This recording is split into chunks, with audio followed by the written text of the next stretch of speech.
Essa noite o meu desejo é que você consiga identificar em qual cadeira você está. Não somente financeiramente, mas em todos os aspectos da sua vida. Você conseguir identificar onde que o Brasil está. Você conseguir identificar onde os evangélicos do Brasil estão. Onde a sua família está. Certo? São as 3 cadeiras. E aí eu vou pedir para que você abra a sua Bíblia em Juízes, no livro de Juízes, capítulo 2, do verso 6 até o verso 11, é o que nós vamos ler. Juízes, capítulo 2, verso 6 até o verso 11, tá? Então tem a primeira cadeira, pai rico, filho nobre, neto pobre. Você vai ver como existe muito disso na Bíblia. Diz aí em Juízes capítulo 2, versos 6 e 11. Depois que Josué despediu os israelitas, eles saíram para ocupar a terra, cada um a sua herança. O povo prestou culto ao Senhor durante toda a vida de Josué e dos líderes que continuaram vivos depois de Josué e que tinham visto todos os grandes feitos que o Senhor realizara em favor de Israel. Josué, filho de Num, servo do Senhor, morreu com a idade de 110 anos. Foi sepultado na terra de sua herança, em Timnate-Heres, no monte de Efraim, ao norte do monte Gaás. Depois que toda aquela geração foi reunida a seus antepassados, surgiu uma nova geração que não conhecia o Senhor e o que ele havia feito por Israel. Então, os israelitas fizeram o que o Senhor reprova e prestaram culto aos Baalins. Você consegue identificar as 3 cadeiras nessa passagem que eu li? Vamos ver. Olha só, essa primeira cadeira eu vou chamar de cadeira do compromisso. Quem que sentava nessa cadeira nessa passagem que a gente leu? Aula de Escola Bíblica Dominical. Está sentindo aula na Escola Bíblica Dominical? Quem sentava nessa cadeira aqui? Josué. Josué tinha compromisso com o Senhor. A primeira cadeira é a cadeira do compromisso. A segunda cadeira é a cadeira da concessão. Já era Josué é famoso por ser aquela pessoa que diz assim, ó, eu e a minha casa serviremos ao Senhor. Essa frase que muitas igrejas usam, muitas famílias usam, talvez até na sua casa tem lá, né, uma placa bem bonita, eu e minha casa serviremos ao Senhor. Disse Josué que era um homem comprometido com Deus. Mas depois de Josué, a gente lê o versículo que existem pessoas que viveram depois que Josué morreu. Eu vou chamar essa cadeira de cadeira da concessão. É aquele pessoal que é comprometido, mas depende, né? Depende, não é 100% comprometido, não tem compromisso de 100%, é só concessão. E a última cadeira aqui, lembra que a gente leu e diz assim, ó, e surgiu uma outra geração. É a cadeira do conflito. Eu vou chamar de cadeira do conflito. Então, ó, compromisso, concessão, conflito. Aqui é o pai rico, comprometido com os seus valores, ele queria prosperar, queria dar um futuro para os filhos. Aqui é o pai nobre, filho de gente rica, jeito de gente rico, consome como gente rico, mas não sabe fazer riqueza como esse aqui. E esse terceiro fica vendo o pai que gastou, que viveu, teve uma infância boa, mas não tem alguma coisa que está errada isso aí. Ele fica nesse conflito. Porque, irmãos, Josué, essa passagem que a gente viu, essa pessoa do compromisso, a Bíblia diz assim, que Josué conhecia o Senhor.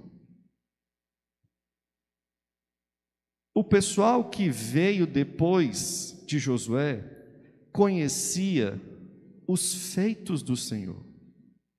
E a geração que apareceu depois, o que a gente viu?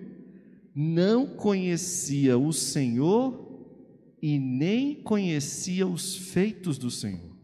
Esse pessoal aqui é aquele pessoal que orou, e é o pessoal que viu, Josué viu o Mar Vermelho se abrir, viu ele dar um relatório positivo em relação à terra de Canaã, viu aqueles 40 anos das pessoas morrendo, e só sobrou ele e Caleb, sabe? Josué estava do lado de Moisés quando Deus descia na tenda do...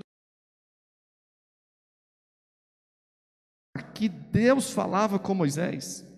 Josué viu Deus falando com Moisés. Josué estava lá junto. Josué recebeu a palavra de Deus assim: olha, dá voltas, circula ao redor da cidade, no 7º dia dá 7 voltas, toca as trombetas que o negócio, que a muralha vai cair.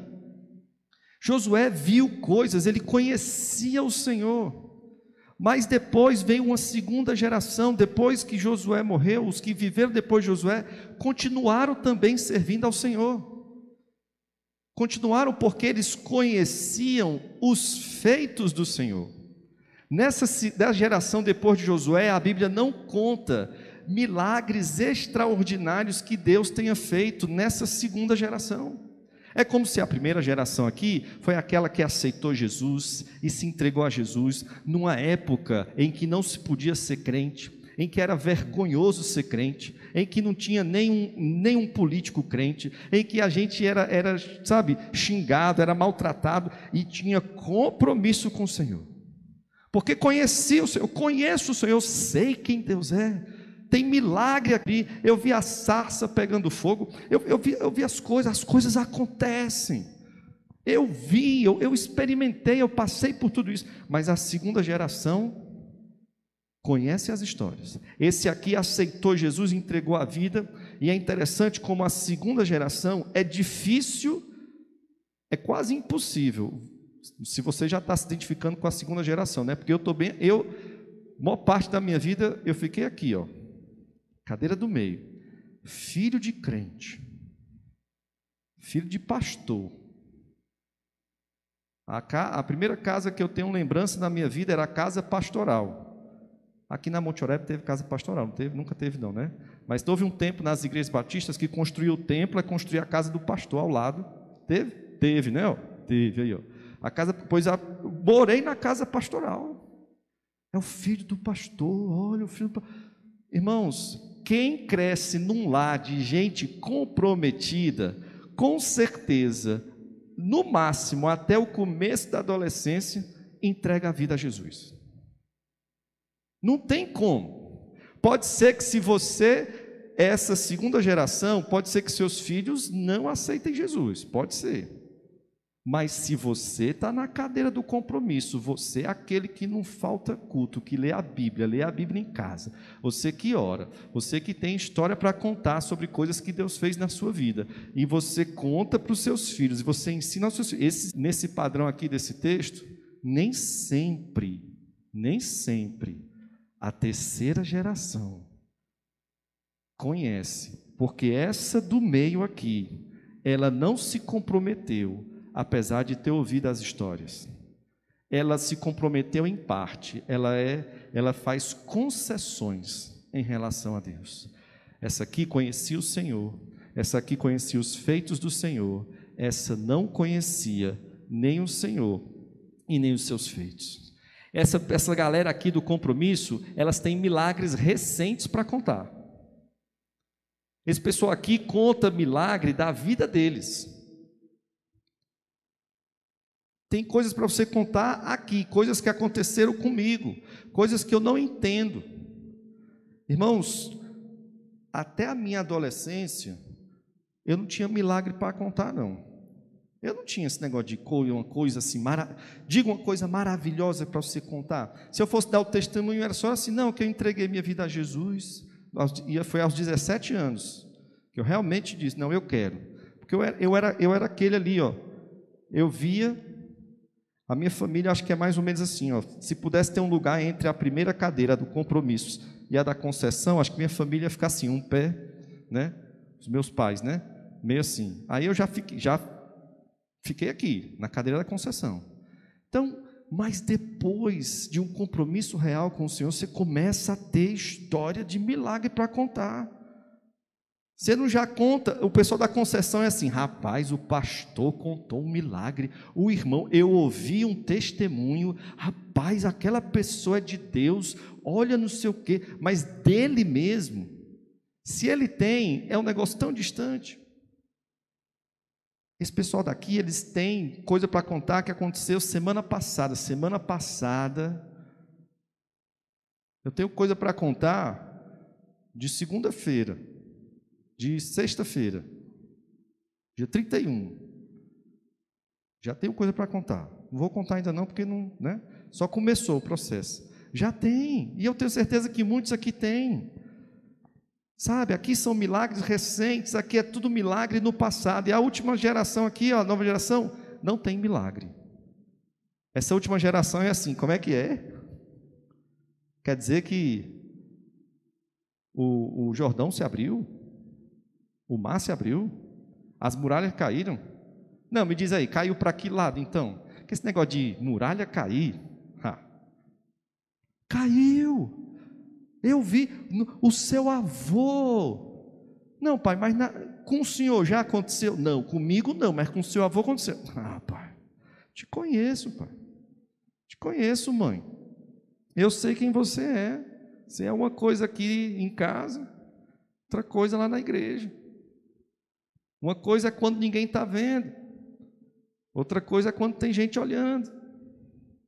É diferente. Quando a gente chega no supermercado que não tem ninguém da igreja, o jeito que o senhor desce lá do carro, pai, com a mamãe, é um. Mas quando é na igreja, vocês parecem dois apaixonados.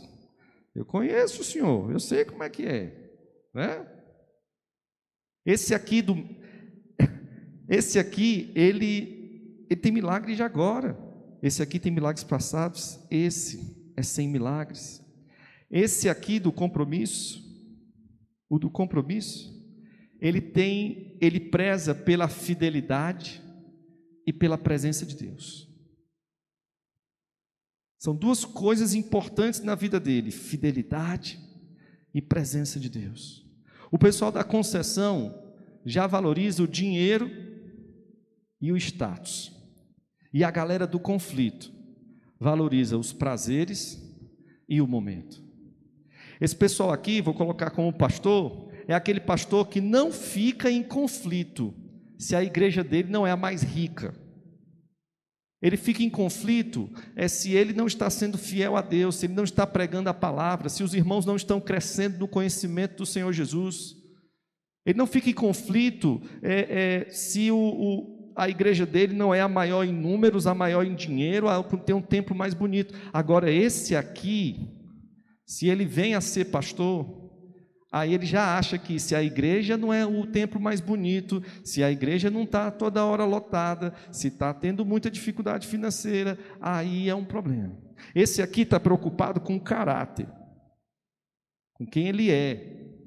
Esse aqui está preocupado com carisma, com quem acham que eu sou. E esse aqui, tanto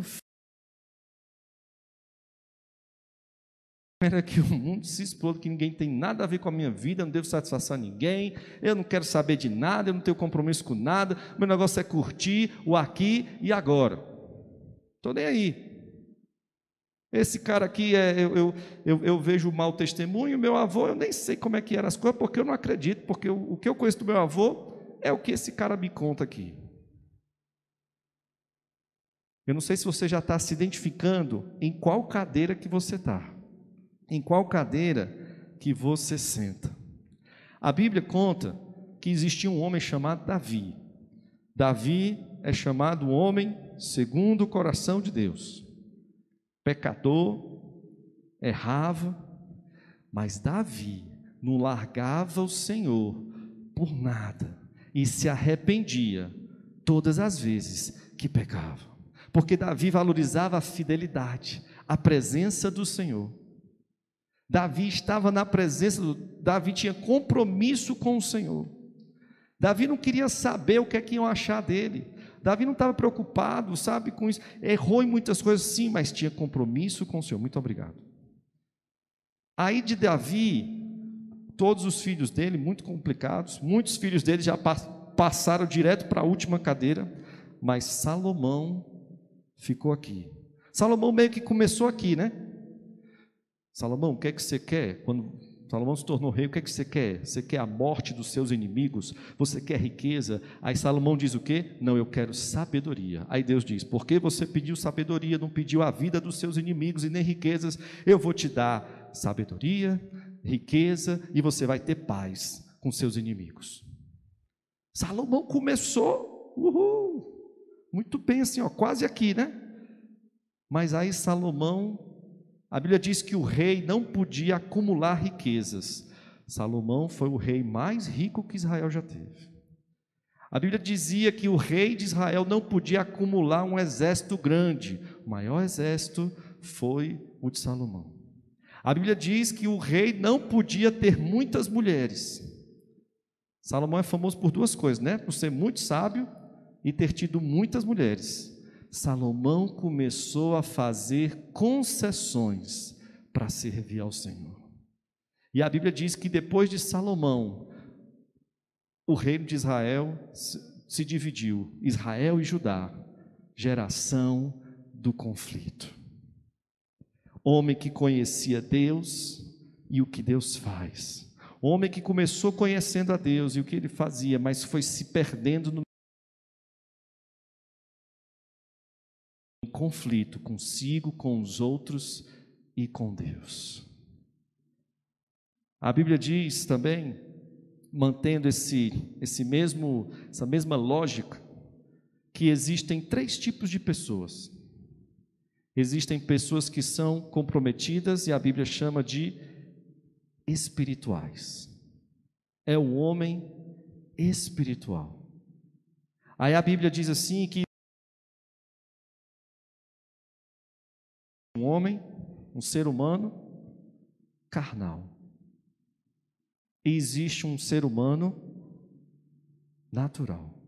Pastor, onde é que está isso? Eu não li tudo da história de Davi, nem de Salomão, porque senão a gente ia demorar demais, mas isso aqui eu consigo ler. Está lá em 2 Coríntios, 1 Coríntios, eu escrevi 2, mas é 1, porque eu estou lembrando aqui de folhear e acho que é 1 Coríntios, viu? Apesar de eu ter escrito 2, depois você confirma aí. 1 Coríntios 2, 14, até o capítulo 3, verso 9. Diz assim, ora, o homem natural não... Eu acho que eu errei em algum lugar nessa referência, estou achando muito estranho, muito versículo para pouca palavra. Mas enfim, já eu conserto aí. Ora, o homem natural não compreende as coisas do Espírito de Deus, porque lhe parecem loucura, e não pode entendê-las, porque elas se discernem espiritualmente. Mas o que é espiritual discerne bem tudo, e ele de ninguém é discernido. Porque quem conheceu a mente do Senhor para que possa instruí-lo? Mas nós temos a mente de Cristo. E eu, irmãos, não vos pude falar como a espirituais. Com leite vos criei, e não com manjar, porque ainda não podíeis, nem tampouco agora podeis. Eu coloquei só até o verso 2, mas aí ele continua discorrendo, dizendo que vocês não são carnais, porque há briga entre vocês. Paulo vai dizer, olha, vocês são carnais. Existem três pessoas, existe um homem espiritual, que entende as coisas de Deus, tem compromisso com Deus, ele valoriza a fidelidade, a presença de Deus, ele diz, eu e a minha casa, nós serviremos ao Senhor. Mas existe um pessoal que se perde no meio do caminho, aí começa a ficar brigando por besteira. Na igreja, só o que tem é gente que briga por detalhe. O povo, para gostar de brigar por detalhe, somos nós. Eu não posso dizer, né? Os crentes, que eu sou crente também. Brigo por detalhe, você briga por detalhe. Muitos de nós somos assim, muitos são comprometidos. Nós temos muitos, glória a Deus, temos muitos comprometidos. Mas temos alguns que fazem concessão.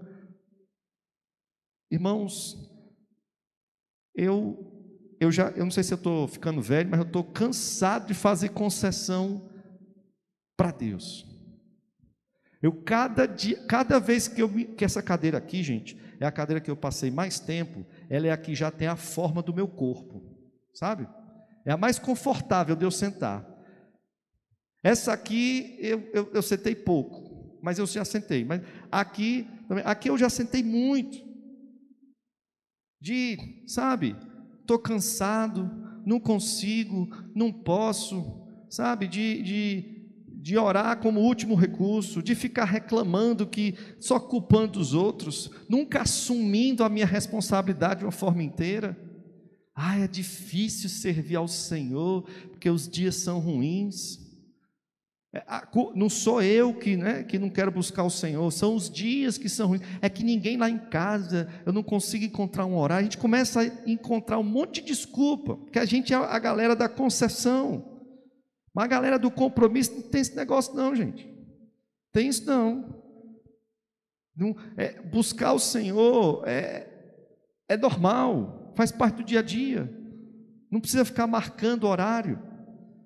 O pessoal aqui da concessão é assim, né? Eu ouvi hoje um pastor dizendo assim: 2022 a gente vai decidir orar mais. Aí tem gente que começa a orar bem, vou orar bem mais. Aí, primeiro dia de oração, orou. Quando olhou no relógio, 2 minutos de oração. Eita, rapaz, não passa não. Orei que só, fiz todos os pedidos, agradeci, e deu 2 minutos, e eu queria 10 minutos por dia. Senhor, está difícil. É a galera da concessão, gente. Esse aqui é natural, ora, já faz parte do dia a dia. Não tem nem como não ser. Esse aqui não sabe nem como é que é. Esse aqui acha que Deus é o gênio da lâmpada, só sabe pedir. Esse aqui aprendeu como o apóstolo Paulo: Senhor, não vai tirar o espinho da carne não? E a minha graça te basta, suficiente. E continuou servindo ao Senhor, do mesmo jeito, mesmo sem Deus fazer o que ele queria, com a mesma alegria, mesma disposição. Esse aqui, não, Deus não me abençoou, então dízimo eu não dou esse mês. Deus não abençoou. Mês que vem, vamos ver, né, Senhor? Se o Senhor me abençoar. Esse aqui, Deus me livre, vou nem sustentar pastor. Eu não. Sabe, esse aqui, a Bíblia diz que é espiritual, carnal, natural. Não consegue discernir. Mas você presta atenção que você pode trocar de cadeira. Existe uma decisão que a gente precisa tomar hoje. Em qual cadeira que eu estou, em qual cadeira eu quero sentar. Diz, irmãos, que na cadeira do compromisso senta quem é quente, não é quem é crente não, é quem é quente. A Bíblia diz que aqui senta quem é morno. E aqui senta, a Bíblia diz, quem é frio. Olha o que é que diz a Bíblia em Apocalipse 3, 15 e 17. Deus diz assim, eu sei as tuas obras, que nem és frio e nem és quente. Tomara que foras frio ou quente. Assim, porque és morno e não és frio nem quente, vomitar-te-ei da minha boca. Como dizes, rico sou e estou enriquecido e de nada tenho falta, e não sabe que és um desgraçado e miserável e pobre e cego e nu. Irmãos, essa geração aqui do conflito só vai conhecer Deus e os seus feitos se essa geração da concessão sair desse lugar para sentar na cadeira do compromisso. Se você já está na cadeira do compromisso, glória a Deus, você tem toda a condição de puxar essa pessoa que está na cadeira da concessão.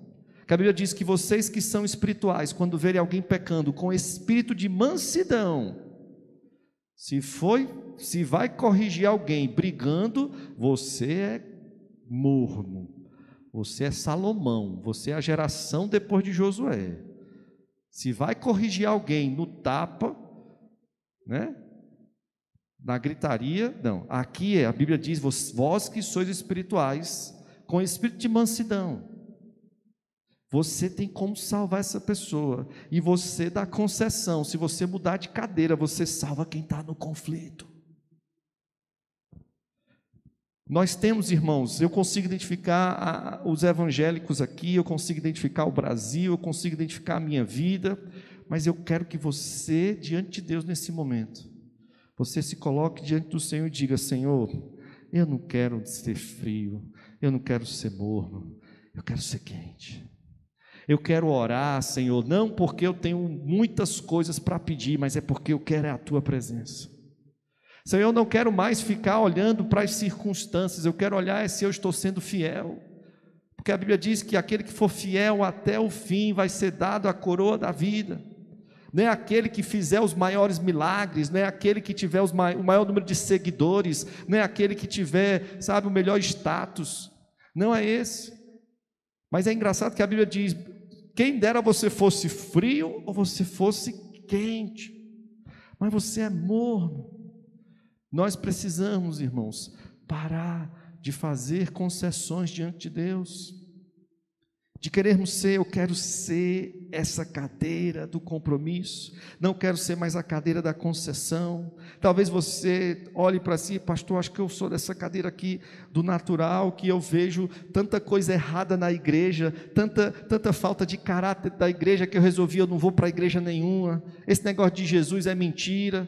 Talvez você se identifique aqui porque você vê uma geração que faz concessão, uma geração que negocia, que faz de Deus um mercenário, faz de Deus um criado, faz de Deus um mordomo, um secretário, como diz numa música do Preto do Branco, sabe? Mas você não conheceu, você não teve essa experiência, e talvez você diga: eu quero saber, eu quero experimentar esse Deus que existe, que faz milagres, que tem gente vivendo milagres, irmãos. Hoje em dia existem pessoas vivendo comprometidas com o Senhor, vivendo milagres, milagres no seu caráter, milagres nas suas finanças, nos seus relacionamentos. Essas pessoas não são perfeitas, mas elas não largam Jesus por nada nesse mundo.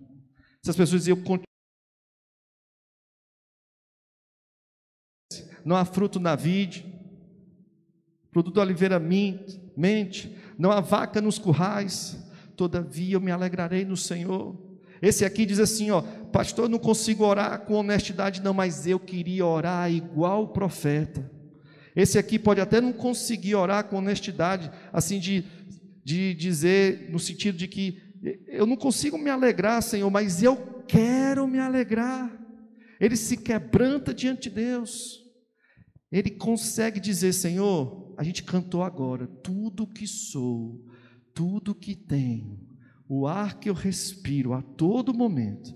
Ai, pastor, que música exagerada. Irmãos, talvez você não consiga dizer hoje, mas se você disser: eu quero ser a pessoa que diz isso, e isso ser realidade na minha vida, esse é o dia para você mudar.